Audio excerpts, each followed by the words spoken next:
Hey everyone, and welcome back to the channel. Today we're re-diving deep into a topic that every single one of us who has ever hit the gym, gone for a run, or even just helped a friend move house is intimately familiar with. That brutal day after muscle soreness. You know what I am talking about, the feeling where just sitting down on the toilet becomes an Olympic event, and stairs suddenly look like Mount Everest.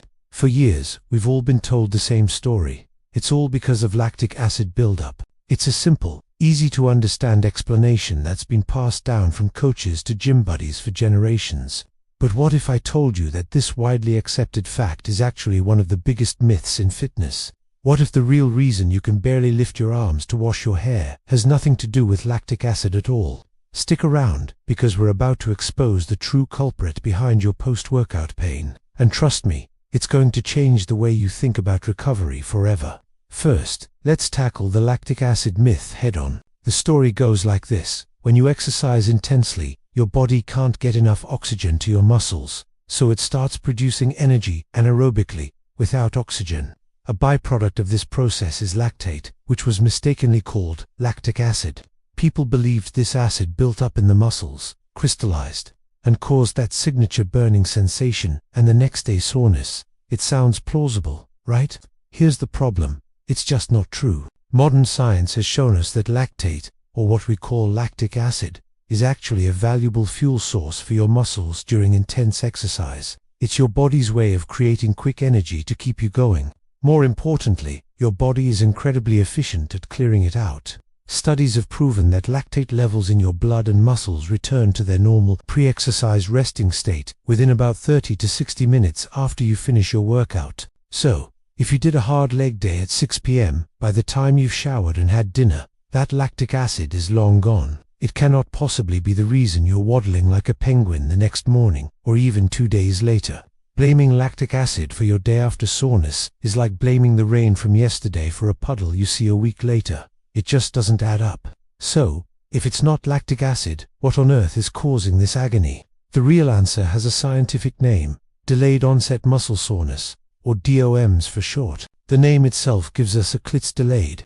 It doesn't happen immediately. It peaks about 24 to 72 hours after your workout, and the cause of DOMS is actually, well, damage. But don't panic, it's a good kind of damage. When you challenge your muscles in a new way, whether that's lifting a heavier weight, running a longer distance, or doing an exercise you've never tried before, you create tiny, microscopic tears in the muscle fibers themselves.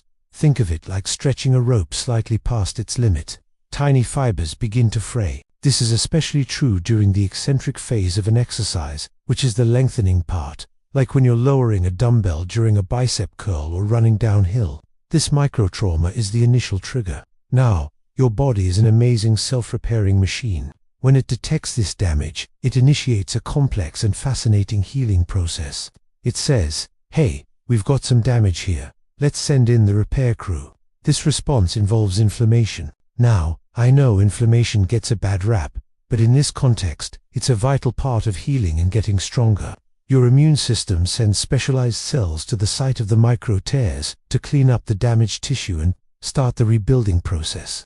This process causes some swelling and an increase in fluid in the area, which puts pressure on the surrounding nerves and pain receptors. That pressure, combined with the chemical signals released during the inflammatory process, is what you actually feel as stiffness, tenderness, and that deep aching pain we call DOMS. So, it's not the tears themselves that hurt, but the body's healing response to those tears. It's a sign that your body is adapting and preparing to come back stronger, building bigger and more resilient muscle fibers to handle that stress better next time. Understanding that DOMS is an inflammatory repair process completely changes how we should approach it. If you're in the throes of DOMS, what's the first thing you want to do? Probably lie on the couch and vow to never move again, right? We've all been there. But complete immobility is actually one of the worst things you can do. When you're stationary, blood flow is reduced, and all those inflammatory byproducts and fluids can stagnate in the muscle tissue, potentially making the stiffness and soreness even worse. The absolute best remedy for DOMS is gentle, light movement. This is often called active recovery. Going for a light walk, a gentle swim, some easy cycling, or performing some dynamic stretches increases blood flow to the sore muscles. This enhanced circulation acts like a natural flushing system, It helps deliver fresh, oxygenated, nutrient-rich blood to the area to fuel the repair process, while simultaneously helping to clear out the waste products associated with inflammation. You're essentially speeding up the cleanup and rebuilding process. It might feel counterintuitive to move when you're sore, but I promise, after a few minutes of light movement, you'll start to feel a noticeable improvement in your stiffness and pain. Now, this brings us to the old-school mantra of no pain, no gain. Is it true? Well, yes and no. A certain level of muscle soreness is a good indicator that you've effectively challenged your muscles and stimulated growth. If you never, ever get sore, you might not be pushing yourself hard enough to create adaptation. However, there's a huge difference between manageable soreness and debilitating pain. If you're so sore that you can't perform daily activities for 3 or 4 days, or if the pain is sharp and localized, you've likely overdone it. Extreme soreness isn't a badge of honor. It's a sign that you've caused excessive damage that your body will struggle to recover from, which can increase your risk of injury and set back your training. The goal is progressive overload, not total annihilation. Listen to your body. A little soreness is normal. Crippling pain is not. So, how can we manage and even prevent the worst of DOMS? First, progression is key. Don't go from 0 to 100. Gradually increase the intensity, duration, or weight in your workouts to allow your muscles time to adapt. A proper warm-up is also crucial. It prepares your muscles for the work ahead by increasing blood flow and elasticity. And don't forget the cool down. Spending 5 to 10 minutes doing some light cardio and static stretching after your workout can help kickstart that recovery process. Hydration and nutrition are also non-negotiable. Your muscles are made of protein and are about 75% water. You need to provide them with the building blocks and hydration they need to repair and grow.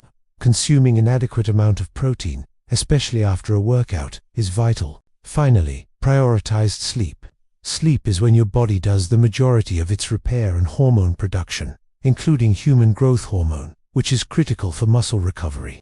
Getting 7 to 9 hours of quality sleep is one of the most effective recovery tools you have. So, to wrap it all up, that next day muscle soreness isn't your enemy, and it's definitely not caused by lactic acid. It's delayed onset muscle soreness, or DOMS, a natural part of the muscle building process caused by microscopic tears and the subsequent inflammatory repair response. It's a sign that you're getting stronger.